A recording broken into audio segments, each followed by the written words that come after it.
Thank you, everyone. This is quite a big day for me, and it's quite an honour to be here as well. I sat there and thought that for 25 years now I've been a member of New Zealand Deerstalkers Association, specifically the Wellington branch, and hello John. Thank you for the work that you all do to be able to keep our branches operating, and more importantly, keep our ranges operating. When I heard Bob Badlin talk about Rugby Street, I had all these images flashing back in my head. The amount of meetings that we went to in Rugby Street and the packed or jam-packed back room with this stuff in it. And it was so packed you could barely walk through it. And I remember the questions about what are we actually going to do, because we couldn't do anything at Rugby Street. And moving into this building and seeing the vision that the members had of how to bring everything out of that back room and showcase it, because this isn't just about the gun room, it's about our entire history. So for me to be given the privilege of opening the gun room, which is also paying a tribute to ammunition as well, I feel incredibly honoured. And also thinking of what Bob said downstairs, where he said there may be one individual that does something, but it's a team that makes it happen. I feel the same way with the huge task that I have upon my shoulders at the moment. I may be leading the charge for firearms reform that will give us better public safety, that will support our frontline police, but will also look to increase trust and confidence in the system that has been so broken. So to have that opportunity has come about because the people have put me there. And I'm sure that you would have seen, I guess some will call it online abuse that I get. Don't worry about it, I'm good. You know, some people say I'm getting bigger, but I'm like, well, the skin's getting thicker. But I'm good because so many people actually reach out and check on me and ask if I'm doing okay. And I can't tell you how much I appreciate that, and that's what actually keeps me going every single day. This is an opportunity for all of us to participate in what the Arms Act and regulations is going to look like, hopefully for the next 40 years. There will be some things in there that you will expect to get and you probably won't. But there will be hopefully other things in there that you will say is common sense, and you will be pleased with the outcome. And I hope that's what we can deliver in the future. And this is where I come back to what Gwyn was talking about. The 28th of February is the closing date for the first round of submissions for the first stage of the Arms Act rewrite. What we have for you to submit on over the next couple of weeks is what you would like the Arms Act to look like. What is working, what is not working, what would you like to see introduced, what would you like to see gone? I need you to put it all in writing and send it to the Ministry of Justice, because you will then be the reason why I make some of these changes. If you don't submit, then I have no backing. So it's good that you ring me or you email me and you check in on me, but I also need you to do a bit of writing, a bit of typing, and help with the solution, because it's not just me. As Bob Badlin said, it's a team effort. So I encourage you all to do that. I'm going to do James now and actually get to my speech.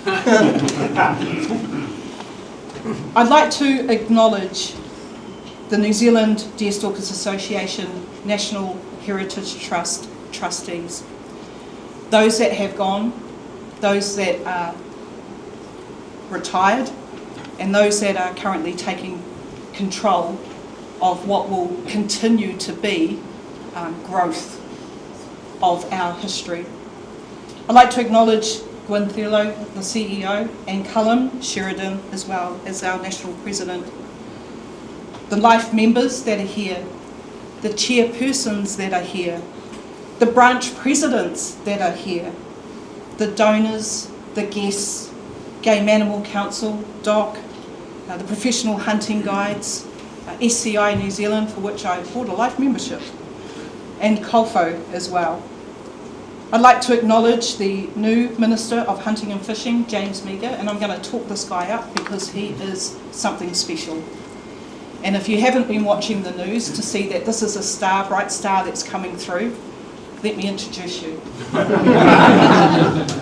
We are very lucky to have him on our side, and I think we will be very lucky to have him advocating for hunting and fishing in New Zealand for the future. I'd also like to just take a moment to acknowledge Chaz Forsyth. I'm going to get emotional. Chaz has been a stalwart, sorry, didn't see this coming, for the hunting community, for deer stalkers. He has put so much time and effort, his brain as well, into giving us so much information that it can help shape the way that we utilise firearms and the way that we hunt and fish and recreate in New Zealand. He is going to be sorely missed, but he has left so much data and statistics for us that he is actually seeing us through into the future as well. So I just acknowledge Chaz. I like to support you. I feel the same about Chaz Forsyth. Thank you. Yes. Thank you. I'd like to acknowledge the 3 trustees who sat round in 1993 and thought, what are we going to do with all of this stuff? Bob Badlin, Lynn Harris and Hom Tees. They laid the groundwork for what we have here today some 32 years ago.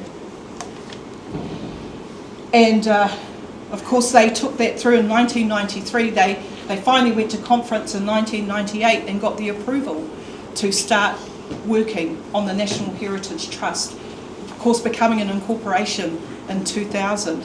So 25 years after incorporating, we now have this magnificent facility to share this history. I have the proud honour of opening the gun room, not only for those 3 thoughtful men, but all those shooters and hunters of New Zealand's future. And I acknowledge those trustees that are currently on the National Heritage Trust, because you have a big job in front of you trying to select what it is that you're going to keep and put up on the walls. The objectives of the trust are to collect, protect and display material which preserves our hunting heritage.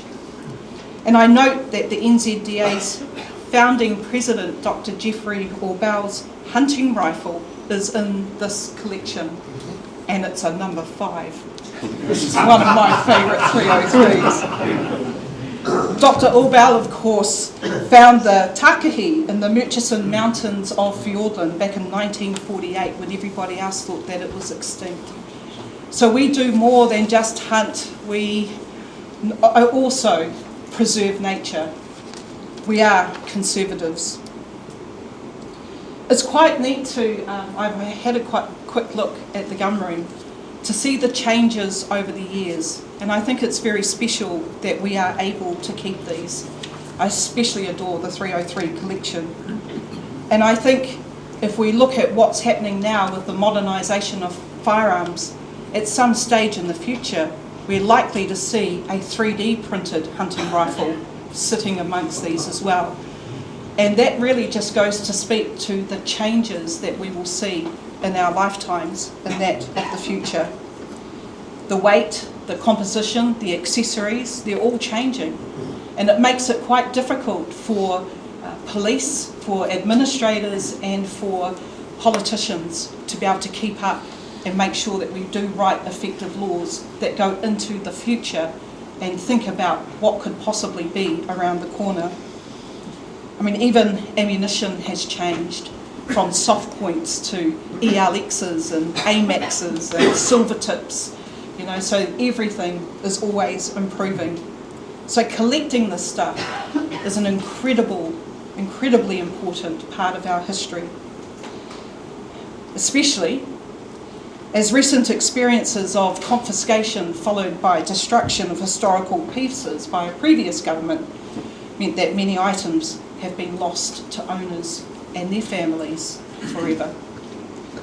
This room will help preserve the history of the hunters and of the shooters of this country, and I commend the efforts of the NZDA National Heritage Trust for their preservation of all of these items.